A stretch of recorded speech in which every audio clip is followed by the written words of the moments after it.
Es ist wieder Sonntag, 8:30 Uhr, liebe Leute, und es gibt ein neues Video. Und zwar fahren wir jetzt gleich zur Kathi, zu We Love Aroids in Essen. Und die hat nämlich heute was ganz Besonderes für uns. Und zwar hat die 250 Pflanzen importiert. Ja, importiert, die kommen nämlich von weit weg, ich glaube aus Indonesien. Und da interessiert mich und vor allen Dingen auch euch, wie diese Pflanzen jetzt aussehen. Vor allen Dingen, was hat sie da bestellt? Und noch eine ganz coole Sache. Ich möchte herausfinden, was die Kathi empfiehlt, und ich werde euch dann natürlich auch sagen, was ich empfehle zur Akklimatisierung von Pflanzen und vor allen Dingen, was man da wirklich so alles berücksichtigen muss. Da kursieren ja viele Sachen rum, alles so im Punkto Import, und diese Fragen werden wir klären. Deswegen wird dieses Video heute auch so ein bisschen mehr Quatschi-Video, ist ja auch mal wichtig, und vor allen Dingen werden wir dann auch noch mal schauen, was wir so für Tipps bekommen. Und jetzt würde ich sagen, let's go!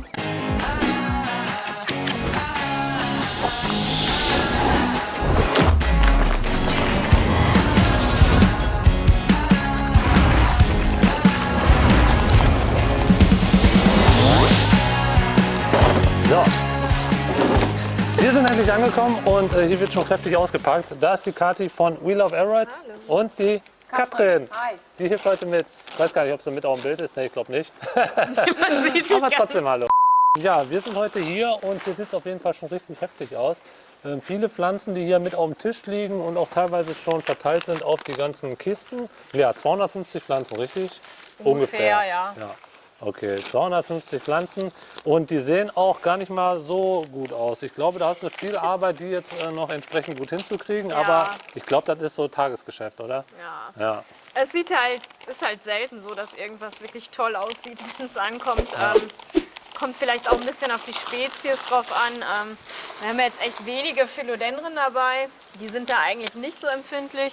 Halt echt viele Pipers, dann auch sowas wie Cyrtosperma und Hapaline. Hapaline. Das sind so krasse Pflanzen hier teilweise dabei. Die kennen viele von euch gar nicht, aber ich glaube, die werden jetzt in der nächsten Zeit, oder ne, glaubst du auch wahrscheinlich, in der nächsten Zeit ein bisschen an Popularität gewinnen.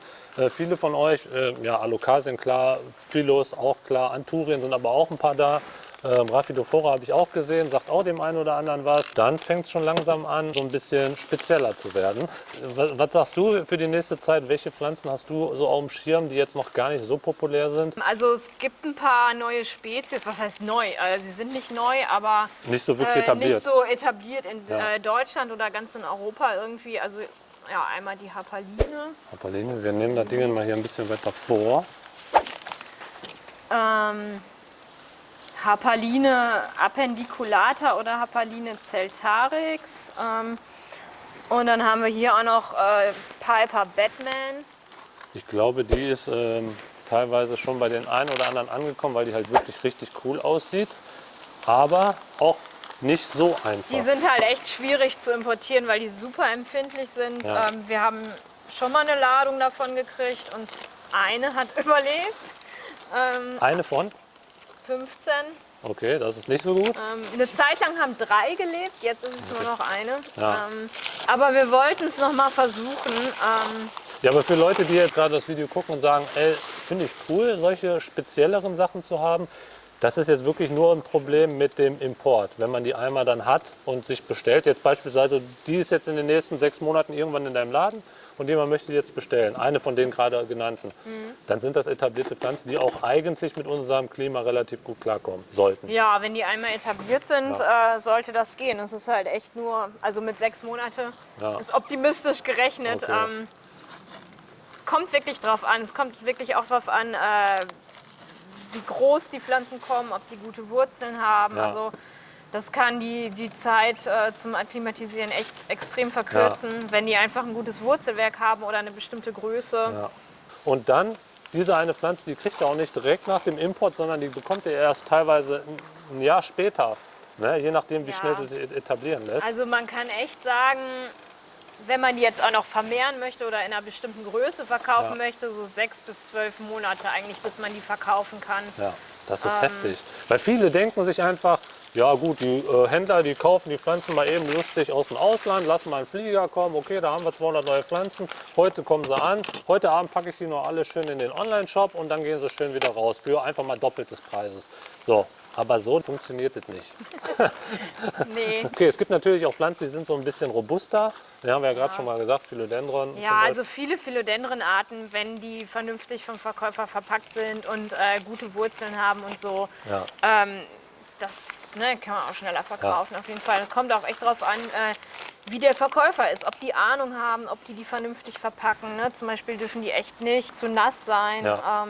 Und gerade auch schon die Pflanzen, die weiter unten waren, die dann schimmelig sind und gammelig und Ja. so. Genau, die gucken wir uns gleich auch auf jeden Fall auch nochmal an und jetzt gleich nehme ich euch auf jeden Fall nochmal mit. Und vor allen Dingen, jetzt nochmal wichtig, kriegen wir hier heute vielleicht noch den einen oder anderen Tipp, falls ihr da draußen mal Lust habt, eine Pflanze zu importieren, dann habt ihr hier, glaube ich, gerade die richtige Ansprechpartnerin. Und die eine oder andere Frage hat sich da schon ergeben aus Kommentaren heraus. Und da besteht jetzt die größte Frage, was ist eigentlich so der beste Weg für so Standard Philodendron, Alokasien, die, wenn ich die jetzt mir bestelle, dann auch entsprechend bei mir zu Hause zu etablieren. Hast du da einen Geheimtipp oder wie würdest du das machen, wenn du jetzt Otto Normalverbraucher wärst und sagst, ich bestelle mir jetzt mal 10 Pflanzen, möchte die jetzt bei mir zu Hause etablieren? Wie würdest du das machen? Also wenn wir davon ausgehen, dass die ganz normal wie die Pflanzen hier in Moos kommen und Genau. irgendwie eine Wurzel haben oder vielleicht auch im besten Fall mehr, dann würde ich die tatsächlich erstmal in Wasser stellen. Ja. Außer, keine Ahnung, wenn ich jetzt an Philodendron denke, die sind relativ einfach meistens. Wenn die ein echt gutes Wurzelwerk haben, dann topfe ich die auch sofort ein.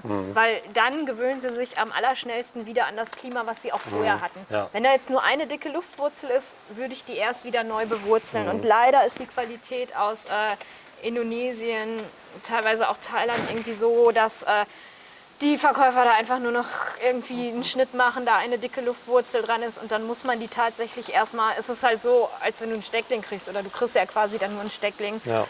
Und dann würde ich die erstmal in Wasser tun, damit die sich irgendwie wieder ein bisschen hydrieren kann, ein bisschen mehr Wasser wieder aufnehmen kann und so. Dann die auch wieder neu bewurzeln und ja, das dauert auf jeden Fall. Also es ist echt ein sehr, sehr großer Unterschied. Ist da eine Wurzel dran, ist da ein ganzer Wurzelballen dran und so.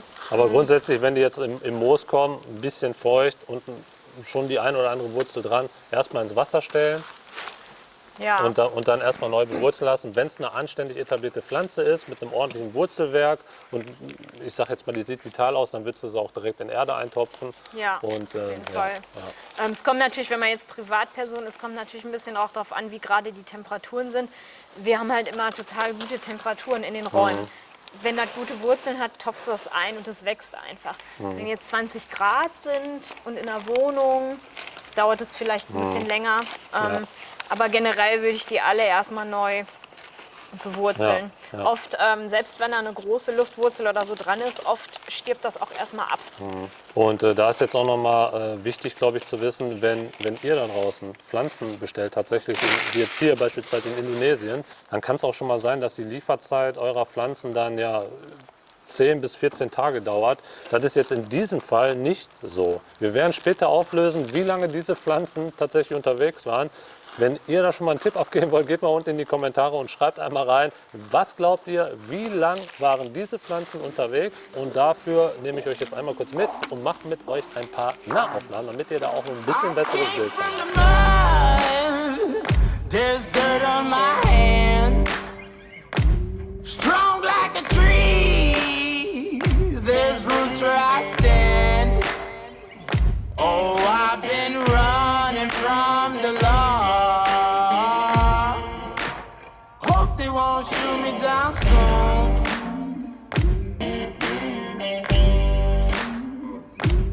They sing on a sleepless night. Try to catch me howling at the moon.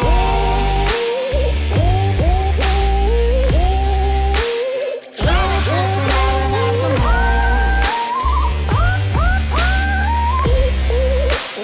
Try to catch me howling at the moon. Try to catch me howling at the moon.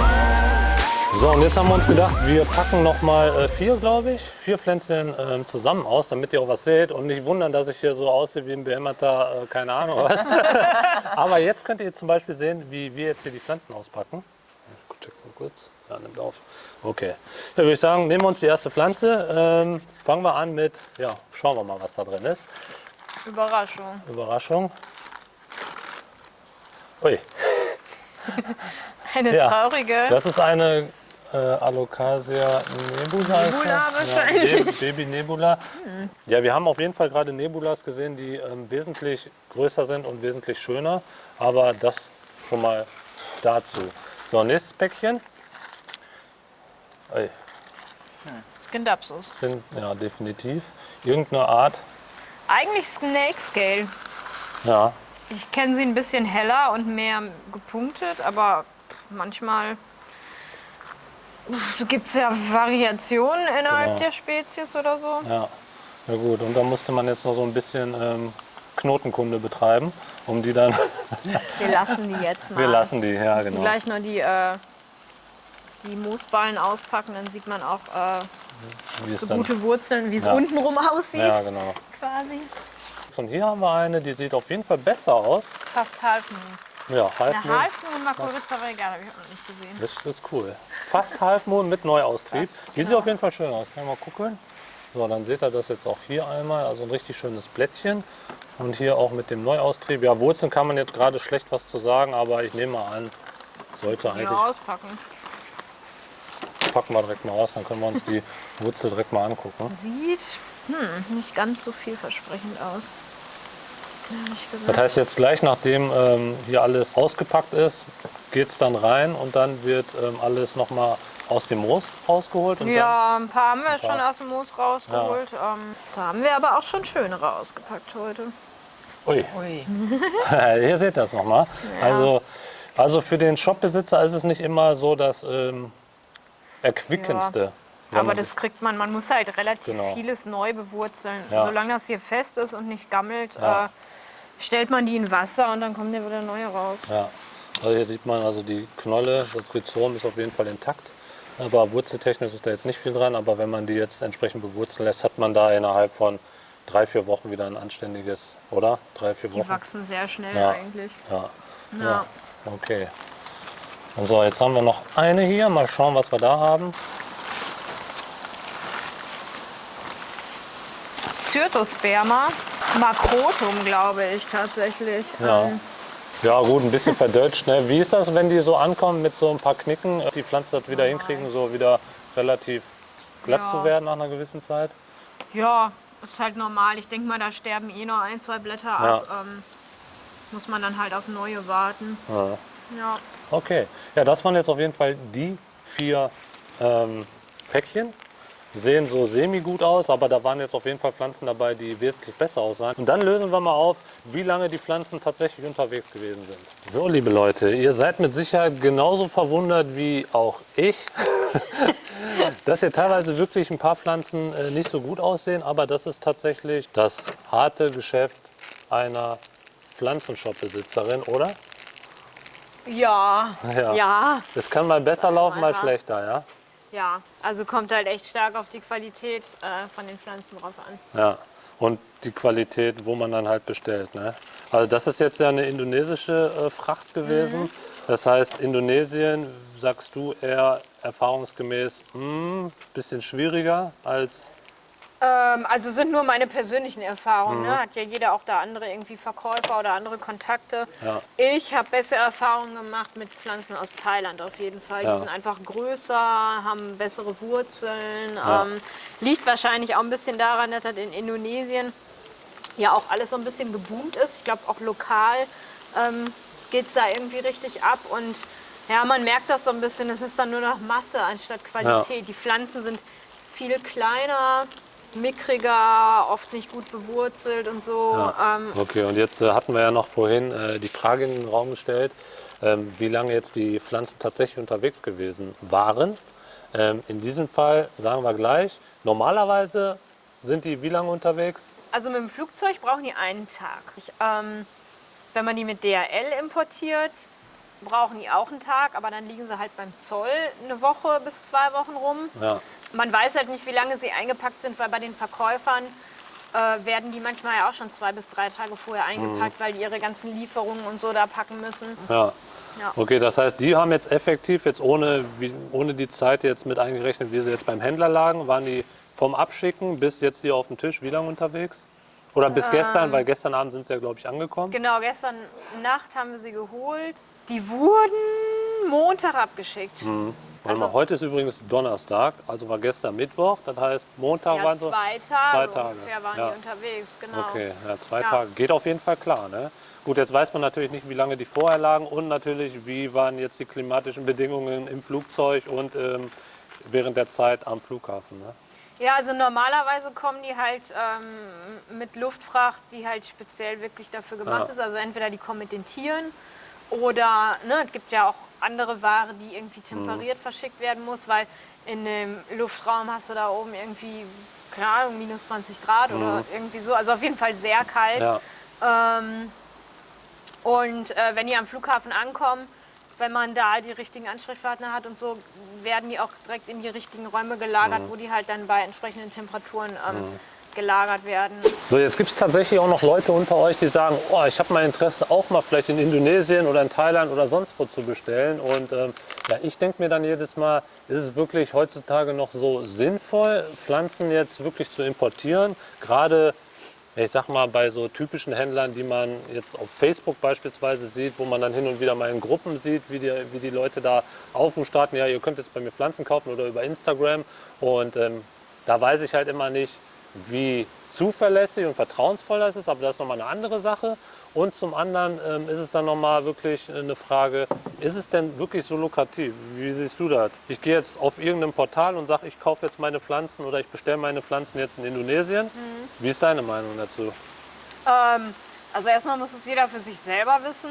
Ja. Ich würde sagen, dass es sich als Privatperson einfach gar nicht lohnt, weil selbst wenn du die Pflanzen zu günstigeren Preisen kriegst, du musst ja noch Einfuhrumsatzsteuer und allgemein auch Umsatzsteuer und sowas Ja. alles die Kosten draufzahlen, dann Kosten für die Pflanzenkontrolle und sowas alles.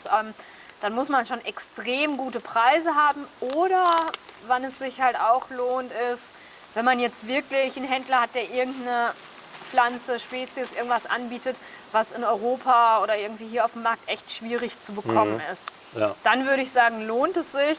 Es ist natürlich echt riskant, Ja. vor allem wenn man als Privatperson nicht so die Bedingungen hat, um die gut zu akklimatisieren Ja. irgendwie. Ja, und ich finde es halt auch immer krass, also das Risiko zum einen zu haben und zum anderen auch, dass die Preise ja gar nicht so krass günstiger sind als jetzt beispielsweise über eBay Kleinanzeigen beispielsweise. Klar wird man da hin und wieder auch bessere Preise finden, ganz klare Sache, aber grundsätzlich finde ich, ist jetzt nicht die Preislage in Indonesien beispielsweise jetzt so Hammer, dass man sagen kann, boah, ich bezahle jetzt für meine 30 Pflanzen 100 Euro, dann lasse ich mir dann alles hier hinkommen, bezahle nochmal 100 Euro da Import, aber dann habe ich meine 30 Pflanzen für 100 Euro. So ist es ja gar nicht mehr. Ne? Nee, also es war am Anfang so, wo dieser ganze Hype anfing, ich sag mal so vor 2 Jahren oder 2,5 Jahren, da haben wir auch noch viel häufiger importiert. Also wir importieren auch nicht mehr viel, Ja. weil sich das auch nicht mehr dolle lohnt. Ja, wie gesagt, wir importieren wirklich nur, um irgendwas hier hinzukriegen, was es hier auf dem Markt irgendwie noch nicht gibt. Eher schwierig. Die haben natürlich auch gemerkt, so, okay, ne, da in Europa geht es Ja. total ab, bei denen geht es auch irgendwie ab mit den Preisen und teilweise mittlerweile sind die sogar, je nachdem welchen Händler du da hast, sind die sogar teurer als Ja. in Europa. Ja. Also es lohnt sich vorne und hinten Ja. nicht. Ja, und das ist halt die Problematik. Also man bestellt Pflanzen und teilweise sogar zu gleichen Preisen. Oder ich habe schon Pflanzen gesehen, die tatsächlich so eine Monstera adansoni Standard wird da irgendwie als mittelgroße Pflanze für 30 Euro oder 30 Dollar angeboten, wo ich mir denke, Moment mal, Ja, irgendwas die stimmt da haben nicht. halt, hier werden sie halt in den Gewächshäusern in Holland irgendwie Genau. dolle vermehrt. Das Bei wird- denen ist sie vielleicht nicht ganz so. Ja, genau. Aber das fand ich so krass, ne? üblich wie hier, Ja, ja. Auch Syngonien, ganz normale Syngonien, wo ich mir denke, boah, was nehmen die denn da für horrende Preise? Ja, aber weil hier gibt es halt den Markt schon, hier gibt es Leute, die das in Gewächshäusern großziehen und dann auch entsprechend hier verkaufen. Und dadurch haben wir hier halt in diesem Fall dann auch bessere Preise als beispielsweise in Indonesien. Und dann kommt noch hinzu, auch krasse Sache, dass alle Pflanzen, die man bestellt, ja auch einen gewissen Weg, wie wir ja gerade gelernt haben, auf sich nehmen müssen. Und da ja auch, ich sage jetzt mal, die Gesundheit der Pflanze auch drunter leidet. Das heißt, ich bestelle jetzt da meine 300 Euro oder 500 Euro an Pflanzen plus die ganze Importierung, das kostet ja alles Geld. Ja. Und dann kommen die Pflanzen ja auch teilweise in einem Zustand an, wo man dann sagt, oh mein Gott, was habe ich da gemacht? Ne? Ich meine, jetzt sehen wir hier, dass, gut, hier sind auch Pflanzen dabei, die sehen sehr gut aus, aber hier gibt es auch Pflanzen, die sehen nicht so gut aus. Und das weiß man halt vorher nicht. Ne? Also hier hatten wir ja gerade schon, hier, also Pflanze sieht so ja ganz gut aus, aber da sind jetzt beispielsweise jetzt auch keine Wurzeln dran. Da gibt es aber auch welche, zeige ich gleich auch nochmal, die sehen wirklich gut aus. Und die kann man jetzt natürlich als Händler ist es natürlich nochmal was anderes als die Privatperson, weil die Privatperson denkt, ja gut, dann kann man das ja entsprechend dann mit einer gewissen Zeit dann auch ja, wieder großziehen, aber macht jetzt auch nicht die Freude, weil wenn ich irgendwo Geld bezahle, möchte ich dann natürlich auch eine schöne Pflanze haben. Hier beispielsweise bei Wheel of Aroids, die Pflanzen, die jetzt hier nicht gut aussehen, die werden jetzt monatelang erstmal wieder so weit aufbereitet, dass die auch entsprechend so sind, wie man das als Pflanzenmensch ja, Lust drauf hat. Ne? Weil so eine Pflanze, wenn ihr jetzt bestellt, oh, ich kaufe jetzt hier so eine Pflanze, von Wheel of Aroids werdet ihr so eine Pflanze nicht bekommen. Da ist dann ein ordentlicher Wurzelballen drumherum und die Blätter sehen dann auch schöner aus. Aber das ist jetzt die Arbeit von der Kathi und von dem Team. Die Arbeit habt ihr dann nicht. Das heißt, meine Meinung dazu, ich würde nicht irgendwo in Indonesien bestellen oder in Thailand, weil die Kosten einfach, ohne dass eine Pflanze dabei ist, schon ungefähr 100 bis 200 Dollar betragen, ohne dass eine Pflanze dabei ist. Also alleine Import, Versteuerung, dann Phytosanitary, also dieses Gesundheitszeugnis für Pflanzen.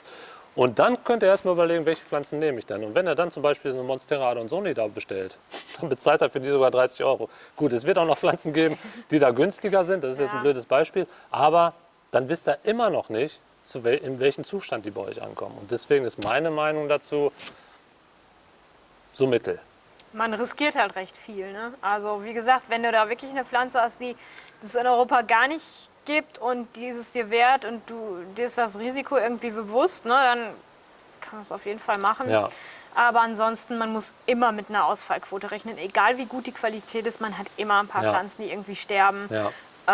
Und eigentlich lohnt sich das nur, wenn du wirklich viele bestellst. Und zwar richtig, richtig viele. Ja. Also für 5 oder 10 Pflanzen Ja. lohnt sich das irgendwie überhaupt nicht. Also da kann man vielleicht auch noch drüber reden. Also wenn ich jetzt zum Beispiel in so einer kleinen Gruppe bin, so eine Pflanzen-Hobbygruppe, wo sich dann die Leute sagen, okay, komm, lass doch einfach mal mit 5 Leuten jetzt mal Pflanzen bestellen, dann bestellt man dann einfach mal 200 Stück beispielsweise. Ne, sucht sich seinen Händler dann aus entsprechend, checkt vielleicht noch mal die ein oder andere Erfahrung in der Pflanzengruppe und dann, wie die Kathi gerade gesagt hat, gibt es natürlich auch Pflanzen, die kriegt man hier einfach so gut wie gar nicht. Und wenn man dann die Möglichkeit hat, solche Pflanzen dann zu bekommen, dann ist das natürlich eine coole Nummer. Aber da habe ich auch einen eigenen Erfahrungsschatz gesammelt. Bei diesen extremst seltenen, für deutsche Verhältnisse an Pflanzen, da habe ich die Erfahrung gemacht, ich wollte unbedingt eine Bananenstaude haben. Und zwar eine Musa aeae. Sagt ihr was, ne? Die Variegata. Genau, die variegierte Bananenstaude. Und die habe ich mir kommen lassen aus Indonesien. Ja, und die sah aus wie, ich weiß nicht, wie ein Müllsack. Also da war ungefähr so ein Rhizom, nenne ich es jetzt einfach mal. Ja, genau. Okay. Und da war auch schon Austrieb. Aber dieser Austrieb, der kam komplett schwarz. Und drumherum, unten um den Austrieb herum, war es dann auch schon weich. Da habe ich gedacht, meine Güte. Und die war jetzt auch nicht unbedingt günstig. Ich habe natürlich auch noch andere Pflanzen bestellt gehabt. Aber das Ding war ein Ausfall. Habe ich gedacht, oh, ich kriege das hin, die zu retten, mal gucken. Habe dann halt das gammelige Zeug weggeschnitten. Habe dann auch noch mal den Händler angeschrieben, der hat gesagt, oh ja, schade. Schade, genau. Ja, genau, Pech da war gehabt. es schade. Der hat dann auch noch gesagt, ja, ich würde es auch oben wegschneiden, bis ins gesunde Fleisch. Habe ich gemacht und war nicht mehr zu retten. Das ging dann immer weiter durch. Und ja, wer die Pflanze kennt, der weiß, was die ungefähr kosten. Und in Indonesien habe ich die dann beispielsweise, ich glaube, für $200. War aber eine richtig dicke Murmel, aber am Ende des Tages konnte ich damit nur Fußball spielen. Ja, und irgendwann zermatschen. Ja, das war dann Ja, nur aber noch- Bananen ist auch Ja, echt schwierig. vor allem Alles, die- was so Rhizome hat, ne? Auch hier die Alokasien und so. Ja, einmal weich. Schwierig. Einmal weich, dann hast Ja, du Püree Matsche. quasi. Ja. Dafür sehen die wunderschön Ja, aus. die ist krass. Die können wir auch noch mal hier gerne mal vorzeigen. Also die hier seht ihr ja, glaube ich, gerade so ein bisschen. Ich komme noch mal ein Stückchen näher an die Linse. Ja, das sieht gut aus. Also hier, ne, also wie gesagt, hier sind natürlich auch schöne Pflänzchen dabei, auch mit einem ordentlichen Wurzelwerk und auch obenrum das Grün, also sieht super gut aus, total vital. Klar, hier mal was abgeknickt, aber das kommt halt mal dazu, wenn die jetzt über einen längeren Weg unterwegs sind. Ja. Ne, aber jetzt wisst ihr auf jeden Fall schon mal, wie meine Meinung ist, wie Katis Meinung ist und vor allen Dingen jetzt auch, wie lange die Pflanzen unterwegs waren. Ich denke, der ein oder andere hat von euch falsch getippt, weil wenn man sich, gut, die jetzt, da würde ich sagen 2 Tage, da kommt hin, weil die sehen ja astrein aus, die sehen auch astrein aus, die sehen auch astrein aus, aber beispielsweise da drüben, da denke ich mir dann so, oh, die könnten bestimmt auch schon 10 Tage unterwegs gewesen sein oder 14 Tage, aber so ist es. Wer importiert, der nimmt halt auch das Risiko in Kauf, dass da halt die ein oder anderen Pflanzen dabei sind, die halt nicht so gut aussehen. So, jetzt bin ich noch mal hinten im Shop von We Love Aroids und tatsächlich hier sind natürlich noch etablierte, schöne, große Pflanzen und auch sehr seltene mit dabei. Hier wollte ich übrigens demnächst auch mal ein komplettes Video rund um den Online-Shop We Love Aroids drehen. Mal gucken, wann uns das gelingt. Und was wir auf jeden Fall noch ansprechen wollten, ist zum einen aktuell im We Love Aroids Shop bekommt ihr 10% Rabatt im Summer Sale. Den Link zum Shop, den verlinke ich euch jetzt mal unten in der Videobeschreibung. Und ansonsten noch zu erwähnen, dass ihr in wenigen Wochen, ich blende es euch mal gerade unten ein, das Datum, könnt ihr hier hinkommen nach Essen und selber stöbern. Da wird nämlich draußen auf dem Parkplatz alles aufgebaut mit Tischen und Pflanzen. Da könnt ihr dann selber groß stöbern, könnt natürlich auch hier in die Innenräume gehen und euch eure Pflanze selber aussuchen. Und wie gesagt, da das Datum zu dem Hofladen nochmal hier unten eingeblendet. So, ich bin jetzt wieder zu Hause, liebe Leute, und was soll ich sagen, es war auf jeden Fall richtig krass. So viele Pflanzen, ja, die gestern oder vorgestern noch in Indonesien waren und heute schon in Deutschland, ist auf jeden Fall heftig. Viele Pflanzen sahen wirklich gut aus, ein paar Pflanzen sahen halt nicht so gut aus, habt ihr ja gerade selber gesehen. Ich finde es auf jeden Fall heftig und da nochmal für euch, wenn ihr Pflanzen importieren wollt, sucht euch im besten Fall einfach mal 3, 4 Peoples zusammen und bestellt im Kollektiv. Dann habt ihr auf jeden Fall nicht mehr so große Kosten, was jetzt den Import und alles Mögliche drumherum betrifft und könnt dann etwas freier shoppen, ohne dann jetzt die ganze Zeit im Kopf zu haben, oh, ich muss da ja noch so viele Nebenkosten bezahlen. Und ich würde sagen, jetzt mache ich mir Gedanken, welches Video nächste Woche kommt. Wieder Sonntag 8:30 Uhr, wisst ihr ja. Ich habe auch schon so eine Idee, aber wir sehen uns einfach nächste Woche Sonntag. Kümmert euch um eure Pflanzen und haut rein.